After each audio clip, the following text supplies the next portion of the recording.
Hey guys, Third Street Reactions here. We're back. I'm Shane. Zach. I'm James. Okay, so last time we Zach and I watched the premiere of what the hell is this show called? Jupiter's Legacy. Well, I keep thinking in my head Jupiter Rising now because of you. Because of Bruce Willis, not because of me. This is Haley Joel Osment, right? Was the kid? Didn't he reprise it? I don't think he was a kid, was he? I don't remember. I just remember Bruce Willis, the Shining Light. No deodorant for you. There you go. I don't have any. Okay, so make sure you guys check that video out. Yeah, I think it's pretty good. I think it's got potential, and I hear it gets better. So, Jamie, what are your thoughts? Well, like you said, I was out with a broken elbow. Yeah. So I watched it. I thought it was pretty good. Yeah. I thought it has potential. I liked the fight scene towards the end. No, I thought the first episode. I thought it was pretty good. Yeah. But yeah, I think it's pretty good. I thought it was cool too how they kind of did the flashback to like 1929 and showed some of the history. I guess these superheroes live for fucking centuries or some bullshit. So I mean, from what I understand, like they were middle aged then, right, or young to middle age, and something then they encountered these powers. Right. But they are aging, like they are much older and just age slower, I guess. Yeah, but man, I thought it was decent. I think it has potential. Okay. Remember what happened last time specifically? I remember there was some argument over how to handle the superhero legacy going forward. Service, compassion, and mercy. That was his motto. Yeah, it was his motto. The creed, the code, the ideal. Black Star pushed them to a point where evidently they're all getting old, not able to keep up with the job anymore, or having some trouble at the end. His son bashes Black Star's head in. Yeah. Which is a very cool scene. Yeah, and I think it was the right move at the time. Seemingly, I really do. Yeah. Seemingly Black Star. Because at the end... you find out that it was... Black Star walks in the room and dead body's laying there. Is he like a Mauler brother from Invincible, where he's got the clone of him? Yeah. Don't know. So, either way, the focus wasn't as much, I felt, on Black Star in that scenario as it was the family. Definitely the first episode was focused on the family. And I don't even remember the guy's name now. The superhero's Utopian? name. The Utopian, yes. His family, his lineage. And what he and the others are leaving behind, what all is becoming of that. His brother seems to think that they should probably explore other methods of the, I guess, carrying on the legacy. And the Utopian he thinks that they should just tried and true methods. Well, he said, like, I think that's good to have those things. You shouldn't kill unless you have to. But, if you need to, you need to. And just like... He's not just talking about that. Yeah, and just like being more involved. He was talking about getting involved with the government and the wars. Yeah. With more... It reminds me of HBO's The Watchmen series. They, in that, addressed Dr. Manhattan. Okay. Which, if you guys... I doubt... I haven't seen it. Yeah, he has not seen the Watchmen movie. But you have... You know that Dr. Manhattan is kind of next to omnipotent. Yeah. I mean, he's kind of a... he transcends... Yeah, I wouldn't say he's a fourth-dimensional being, but he kind of... Yeah. He's on a high level. Well, he perceives time differently than us. Someone had an interesting comment. I didn't even finish. So, go ahead. Sorry, I interrupted him. Not you. Him. Well, it started with me. So, but basically they're just saying that this man that was so powerful and was capable of so much could have done more. Yeah. So, that's what the brothers' perspective kind of is to me, is that they could be doing more or could have done more. And the father's saying no, because you take that step, then where does it end?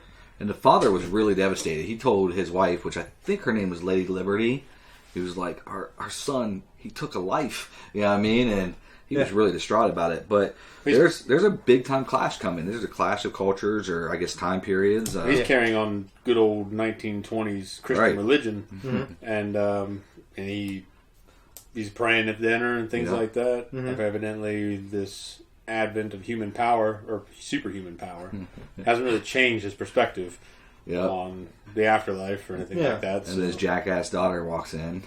She's a shit show. She is a shit show, but I would wager that even though he carries himself so high and mightily, that he had something to do with that. Yes. Well, they always do, right? Always do. An uncle told me this. You could be the best father, but you can't save all the children. You know what I mean?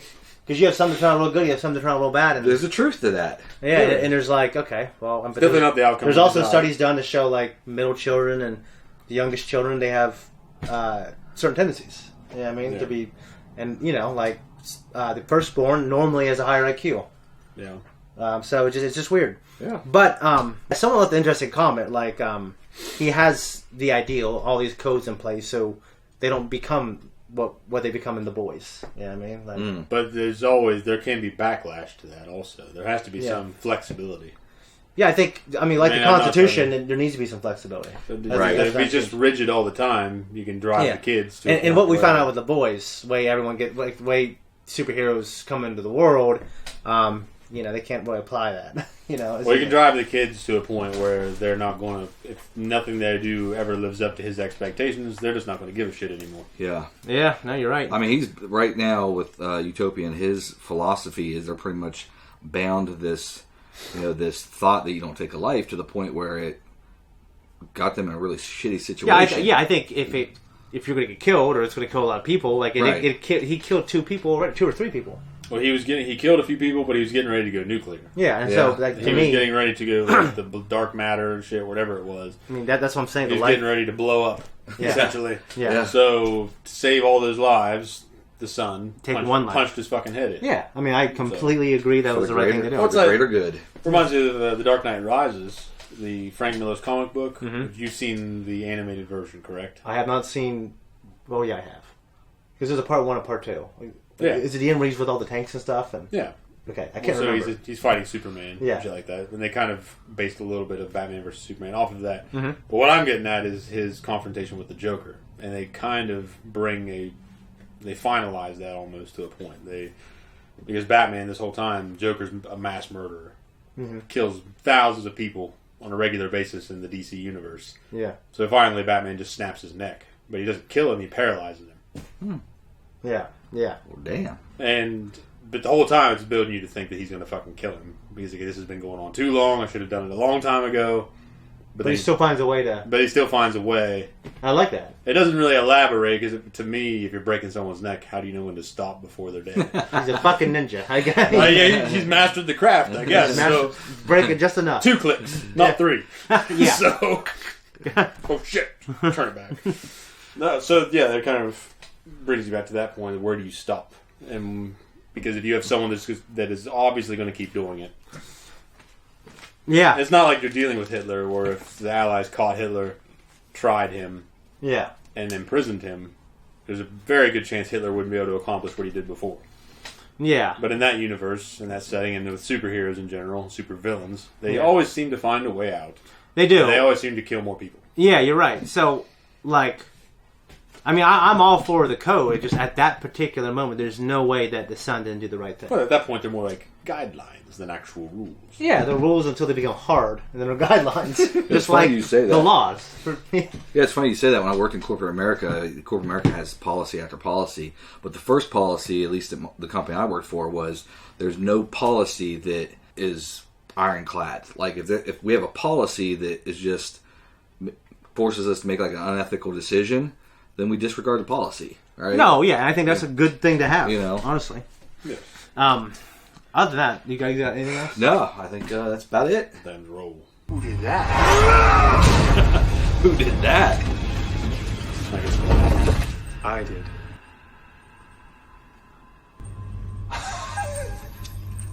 Somebody's screwing with you. Check that thing's ass for a made in China? No way, that's for me. Cheap knockoff. How do you know? Because rules don't apply when it's your kid doing the killing, not out of here. I fucking love that guy. If that's true, 78% of my fellow Americans need to think about what kind of a country they want to live in. Lead the force. I had to make a choice between Black Star and you. I chose you, Dad, and I choose you every time. Wouldn't you do the same? No. You're gonna be. Except I can't shoot fire from my eyes, Dad. You can't. Nah. Look, if what I say or what I do it hurts you, I'm sorry. Let's change the tie. No, he loved that tie. He hated it. He wore that tie all the time. Why is he telling him that now? It's just gonna wait. Because they're brothers. They're just being assholes to each other. I mean, that would make me love him more. Thinking like, oh, you wore for me. Yeah, but I think he should be buried with his favorite tie. His real favorite tie. Yeah. Oh my God. They're saying Dad ripped off the workers. Son of a bitch. Where's G. Kennedy? It's what? You rotten little Marxists! Capitalism made this building. You rotten little Marxists. I love It made your homes, and it made your cars, and my father. And what do, huh? What do you make? What do you contribute? You lurk behind your ink in your newsprint. That's how I pretty much feel about the media. Absolutely. Yeah. Fuck. I can't believe they showed that on the front page. Right on the front page. Brutal. That was the 20s, baby. So, what kind of shoot is this one? Long conservative dresses with wholesome scenery. She's lighting up. Why are you? That's a great framing device for unaccountability. He can't help himself. I thought what he said. I like what he said. It's just now's not the right time to say That it. was not right time. Yeah. I think he flies there. Sure. Wouldn't you? I think he made a special trip to New York to get her bagels, and she shit on the bagels. Socialist rag right into the goddamn ground. Put the phone down. We're not suing anyone. We are not letting these people go around spreading lies about Dad. It's true. You used the pension fund to back the expansion. Oh my God. It's gone. All of it. And now it's just me. I worked here since I was 15 years old. Don't you dare. Yeah, you worked here. I lived here. While you've been picking ties. No, we are. Walter, we are not doing it. We are.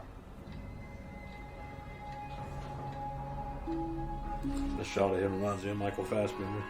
Kind of reminds me of. We ain't going to jail for beating up some rich kid either. Not rotting away in some jail cell. What if it just makes me feel better? A shitty situation. Yeah, that would be tough. I mean, I can tell he wants to do the right thing, but He said, I'll be right down. He meant it. Right down like it's some kind of a goddamn joke. He was the Bernie Madoff of 1929.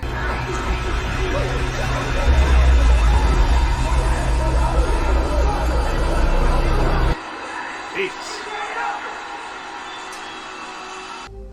I'm sorry I failed them. I'm sorry I couldn't do more. Couldn't be more. His dad's like, yes. You should. We're all reaching for something and She's alive. That's how. I won't forget the reason she's still here. You did the right thing. What was that? I don't line them all up. Pop them one by one, just like you did Black Star. Hole in the head, problem solved. That's right, baby. That guy's... He's being a jerk off, I think. There you go. Yeah. Hey, he's angry. Oh, he's angry, but he's allowing his anger to affect what he says. Down on the kids. We don't kill. Ever. No exceptions. You know what? If there weren't exceptions, we wouldn't be having this conversation right now because we would be buried next to Brandon's friends. Very true. Yeah, I really disagree with him. I like him, but I disagree with him. Mm-hmm. I don't like her when she's a fucking news reporter, I'll tell you that. Sail to the island and save America. Who's just talking? Sail to the island and save America. Sounds like his dad. A message from who, Shell? I thought you might say God. Oh. That's not nice. Guys, that was our reaction, and now we're going to break it down. All right.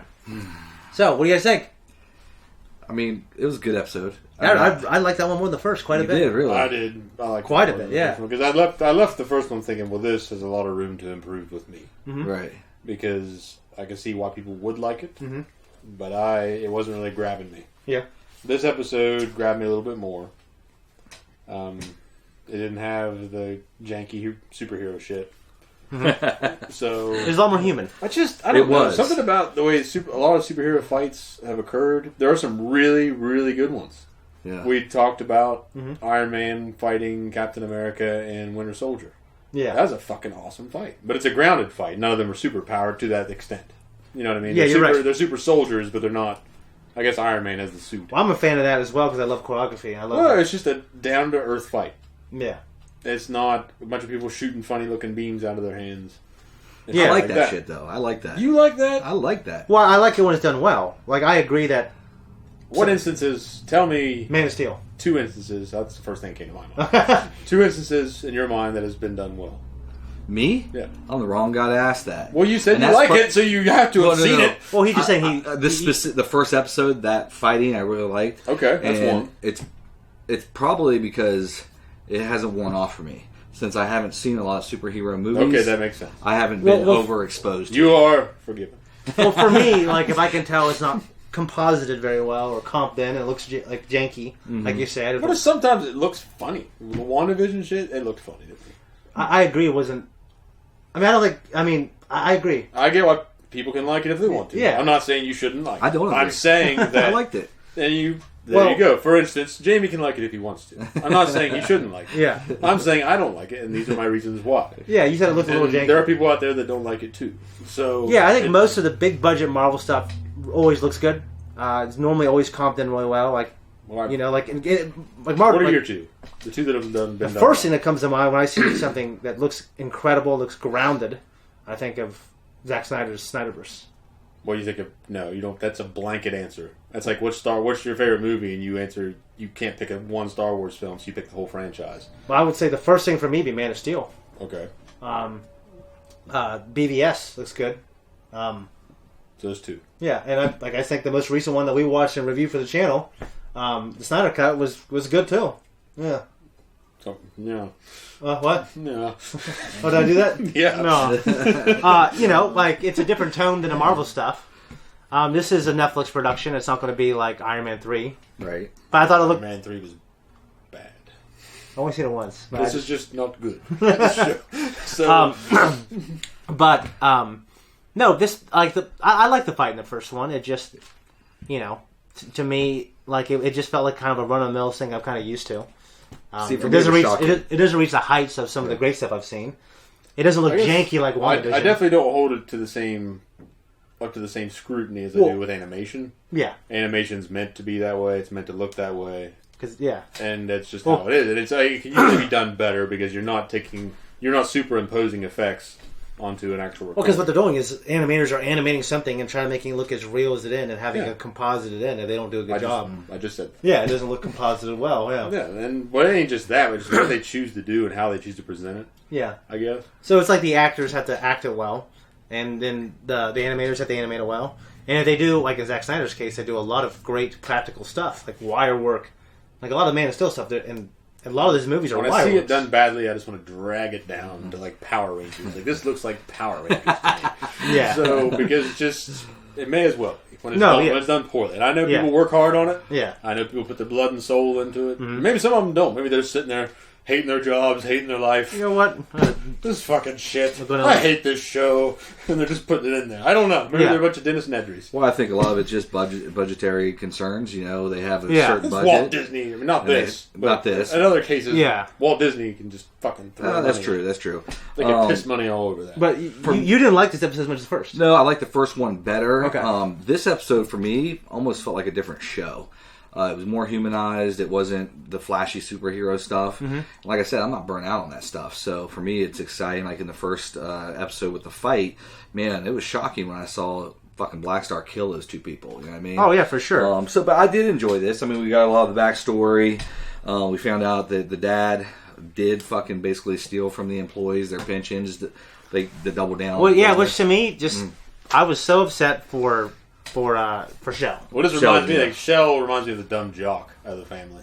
Yeah, he's the blockheaded jock. Yeah, that's just the handsome face in the suit that does keeps his dad happy and is good at sports. And the other one's the shrewd brother that actually knows what's going on. He's getting his hands dirty with dad. He knows the real side of dad. Well, I don't think he got his hands dirty. He said he did. Yeah, but he didn't know his dad was doing the embezzling. Not the embezzling, but he knew they fought dirty with Carnegie. I look at Sheldon though. I don't look at him as the dumb jock. I look at him more as the idealist.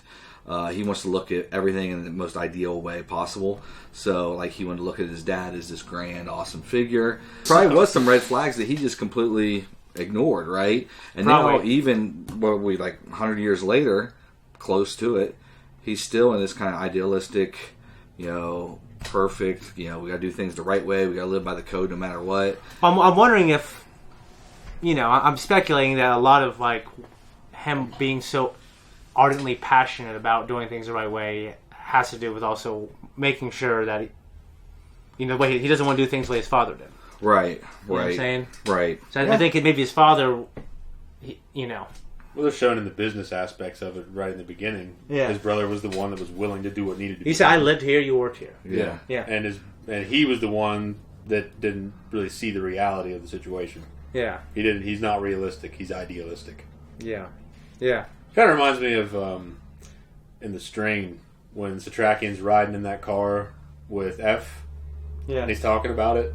Yeah. Like, so you're not practical.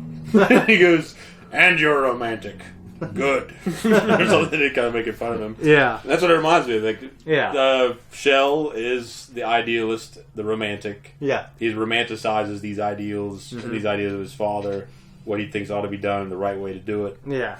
Obviously, he saw the cost of the way his father did business because his father fucked up and lost his workers' jobs. Yeah. Put them all on the street, and he saw that. But he also, you look back on it, though, yeah, a lot of the shit and a lot of the way that his father gave those people their jobs to begin with. Exactly. So I guess I'm wondering, he gambled with their pension, and if the stock market hadn't crashed, then everything would have worked out. Yeah. Mm-hmm. So that's not I see what he's doing. Okay, so you guys remember the movie Dodgeball? Yeah. So do you remember at the he shakes Ben Stiller's hand. They have a handshake agreement at a hotel that I'm going to, no matter if you win or lose, I'm buying Average Joe's Gym from you. Mm-hmm. Okay, but then you find out later that he took that money and he bet on the fact that they would win and everything else. No. Yes. So if he lost, he would have been a big asshole. Mm-hmm. He would have lost all their money, would have lost everything, and he would have sold the company. Exactly. And it makes you wonder. If he would have won, he's like, oh yeah, I gambled on us because I knew he'd win, and I'm doing this for you, I'm doing it for me, I'm doing it for everybody. It makes you wonder how many business people have done similar type stuff they and it actually worked out. I'm sure they all do this kind of shit, especially back then. Oh, fuck yeah. Back then when absolutely. Yeah. But, I think you need both kind of personalities in a business. You can't just have... I mean, obviously, though, Sheldon wasn't running the business. No, he wasn't. I mean, I think, you said, he was the face to the employees. Yeah, he came in there, he worked there. I think he worked hard. It just, he just wasn't doing what his older brother was doing. No, his older brother and his dad were the ones who say you needed both in the business, but that wasn't the case.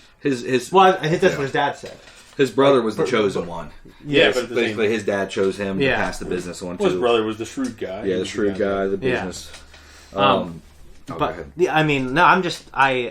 I like the modern stuff, but right now I'm very much more intrigued by the past stuff, personally. I'm more intrigued by the past stuff myself. I am too. The modern shit is just kind of... What was odd to me was, Sheldon passes out, is in the hospital, and he gets a fucking dream or a vision. His dad visiting him. Where did that come from? What fucking happened? Because typically, I mean, this is just my assumption in most superhero movies, there's some either supernatural, chemical thing that happens, or just something they found stone. I guarantee you, this will not turn out as weird as Raised by Wolves. Well, yeah, after watching that show, you can't surprise me anymore. So just don't worry about that. So I just hope that they give us the backstory on why Sheldon all of a sudden gets this vision. I guess if I were to guess, he's being beckoned. There's a calling from something greater, and it might be something calling to him through the imagery of his father. Yeah, it may not just be his dad. Yeah, it was weird because his dad did commit suicide, and that is a cardinal sin. Well, it's viewed as a cardinal sin. So his dad, I guess, passes over in another life, Not one of the 7 deadly ones. And he still has the ability to communicate with his son through his mind. I don't know. Maybe it's not his dad. Maybe it's something else. Maybe he's going to find out all his beliefs are founded in nothing, and his dad's still in this weird afterlife that he didn't expect. Yeah, Rick and Morty. I guess what I'm wondering is he finds out they're not, and then he, takes up the mantle and lives that religion as still holds on to the ideals. So right. Well, that's kind of what it's already leaning towards because they're superhumans. Yeah. What did you guys think of Chloe and her dad's interaction? Oh, I thought he went there to try to do the right thing. I liked what he said, but I think he was saying the wrong things at that time. Do you empathize with Chloe any more than you did the first episode? Or do you think of course I jackass? Did. I think she's a jackass. Yeah. I definitely empathize with her because lots of times we're products of our environment. You know what I mean? I mean, I guess I can never get behind the people who get super emotional and shut down like that, and they don't fucking I mean, that's just not what I do. Right. And I don't respect it. But it is hard. So you're like him. You're like Sheldon in that. No, I think he needed to be a little. I think he needed to understand that wasn't the right thing to say at that time. You didn't have any sympathy for her, though. No, I said you have no respect for how she reacts. No, I literally just said I have a ton of empathy for her because we're part of her environment. You also said you have no respect for her, though. Not for how she's choosing to act. How she's choosing to act, but you got to consider, like, I have daughters. Me too. I have 3. I know, but I got to look at the fact that, like, she is a product of how he's been. He can't deny that. No matter how great he is and how great his lofty his ideals are. Well, yeah. He hammered those people. He's a lot like my dad. Or my dad would just hammer and chip away, to the point where you didn't give a fuck anymore. Yeah. And that destroys people. I think that's exactly where I'm coming from. I don't like him right now very much, honestly. Yeah. I think I don't really care for him either. I think he was brutal to the kids. He was so wrapped up in the code, they ignored their feelings. And I'm not one of these guys that, their feelings, we got to pay attention to their feelings all the time. Yeah. But I think he did it to the point where it pretty much came fucking abusive. And now, the thing is, when that happens to a kid, Chloe, she can't necessarily control how she reacts to that stimuli, right? So, I think people can. Oh, I think especially life is not when you're a kid. If you're a child, I mean, she's like 20 something. Yeah, but now, this, how many years did she live under that? And it was developing over those years and years and years and years. And now she's a young adult, and she's. Well, Brandon didn't turn out that way. He still isn't in good shape. He's still not in good shape. They're addressing that in the show. Yeah. Oh yeah, but I feel like. Well, he responded to the stimuli differently, just like in my own family. Yeah. My 2 brothers, I responded to the stimuli of our childhood differently than my other 2 brothers, right? Mm-hmm. So it's just, I can't really blame her. Now, there does become a point, though, where you can't allow it to be like this crutch for your life. Yeah, because I guess I just know people. All I'm trying to say is that I understand where she's coming from, and I'm trying to look at it from the perspective of a father that has daughters and someone that had a parent that was like that. And I'm not whining about it, because I have a lot of respect for my dad. Mm-hmm. But I'm saying that and I've mentioned it before, I kind of try to take the IRO approach. You try to be respectful and mindful of that growth and where they're at. I don't think, at this point she has a choice, and she doesn't have to remain that way. And kids and anybody needs to understand that you have a choice. Yeah. You're choosing to behave the way you do. Yeah. But I don't empathize with him very much right now, because he continually does what he always did. He's still doing it. Yeah. He's still going back to the same program. I don't know about you guys, but growing up in my household with some of the stuff my dad was doing, and I love you, Dad, if you watch this. I felt a lot different about my dad then than I do now. My respect level for my dad after I became an adult and know what it's like, and the things I've experienced as an adult have made me realize, now I see why my dad did that. Now I know why he had trouble dealing with this or that, or you know what I mean? So the kids don't think about that. Yeah, but now I do. So hopefully she has an aha moment as well, and she's like, well, you know what? Maybe it's when her dad goes out the door. I've always had my dad on a pedestal, and I still do. Yeah. There's no denying that. And I'm, like I said, I'm not bitching or whining or throwing out there and crying over my unfortunate life. I think it was what it was, and it whatever. Right. But I do think that when you're looking at it from the outside in, and the kids are addressing why they're feeling the way they're feeling, and he's like, well, you should just get over it. Yeah. That's basically his stance. He didn't say those words, but that's basically what he's saying. Yeah, that's how I took it. And he's like, you should just get over it because I'm right. Right. And these ideals are right, so you should just quit bitching. Yeah. And not that simple. It ain't that simple. No, especially when you're dealing with kids. Yeah. No. One thing I did want to talk about was Black Star. I love that opening scene. That was good. Yeah, when he came in there. And I'm not great with this stuff because I don't watch a lot of superhero movies, but that to me that feels like that was like natural prosthetics and face paint and stuff, a costume per se, not CG. Not CG. It definitely was, and I thought that was amazing. I just loved his get up.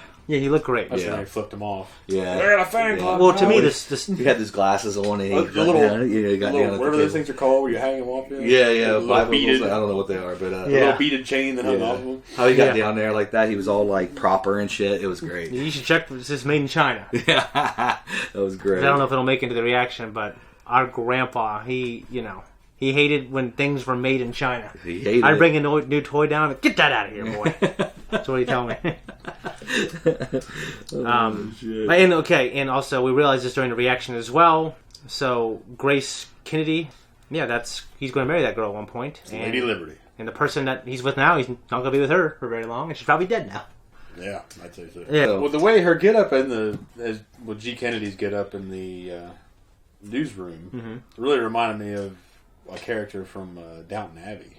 Fucking one of the daughters, like the main girl. I can't remember what her fucking name is now. Yeah. The butler always said it, and now I don't remember it. But I haven't seen it because I said Downtown Abbey, and you're like, "No, you fool! It's Downton Abbey." Downton. Yeah. I thought it was like Downtown Abbey too. Royal King. Yeah. Royal King. Yeah. Also, what do you guys think of the conversation between his father and his son in that field? To me, it was similar to the conversation you had with Chloe. You know what I mean? I thought it was bullshit. You know, he just had two friends that fucking kicked the bucket, got killed by Black Star. His son thought he did the right thing in that moment.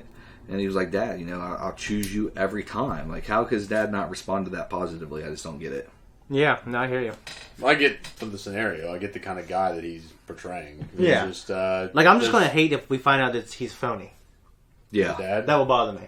That would bother me. Well, it would. Like, to be that hard on your stance. Yeah, like, if you're hard and you believe it, like, I can disagree and go, okay, at least he's intellectually honest. Right. You know, there's people who have different beliefs than me, and I don't believe what they believe, but I can admire them, their convictions. Yeah. But when they're just phony, it bothers me quite a bit. Like, what's that movie where the guy's in Except in The Boys. I love it. I love it. I love that they're phonies. What's that movie where the guy's in the military and he doesn't carry a weapon? Hacksaw Ridge. Hacksaw Ridge. That guy. I mean, he fucking lived it. You know what I mean? That's a good dude. Yeah. He That's a lived good movie. It was. Remember he hit that grenade and it blew up and he fucking spun? I love Hugo Weaving in that movie. Oh, that's a great those are great flashbacks, man. His PTSD and all the struggles with that. How he showed up at the courtroom in his World War One. Yeah. It's just... It's emotional. It's very great. It's very good. Very fucking good. Fucking love that movie. Love that man. Hell yeah. And okay, so in the 1920s he had a nosebleed. At first I was just wondering if he's going to be sick, but I think it was part of the process of him being beckoned to the island. I thought it was his blood pressure. Makes me think of John Locke. Wanted to go to the island, maybe. Well, I did listen for it this time, and I could tell that Matt Lanter is Anakin's voice. Well, a few times he's on the bed. You know what I mean? When he was, I just like, how's Anakin, baby? Trying to throw your ass out the window. Oh, he's out the window. Oh, he talks like this. It's weird. Yeah. I really like this one. I mean, I like the first one, but I really like this one. I hope I continue to do that. This one definitely picked it up. Yeah. The first one was the human story. I really like the human story. Well, the human story was in the first one. They did a lot. It's just it ended with a superhero fight. Yeah. This one, you didn't have the superhero fight. Yeah. They flashed back to it a lot. Right. You got a lot more answers. But you're getting into some more, I don't want to say occultish, but for lack of a better word, but when he has the vision, when you see all these like skeleton statue-looking things and all this shit in his vision, there's intrigue there. Yeah, there definitely is. You didn't get to that point until the end, but everything building up to that, and you see the darker side of things. So, it's not all just the sitcom family value shit that's being spewed at me from this.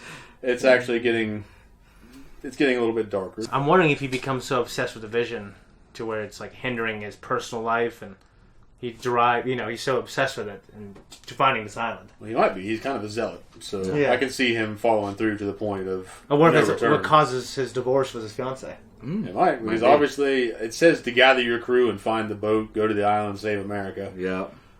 Yeah, no, I obviously Kennedy, Lady Liberty. Yeah, she has to go if this is where they get their powers.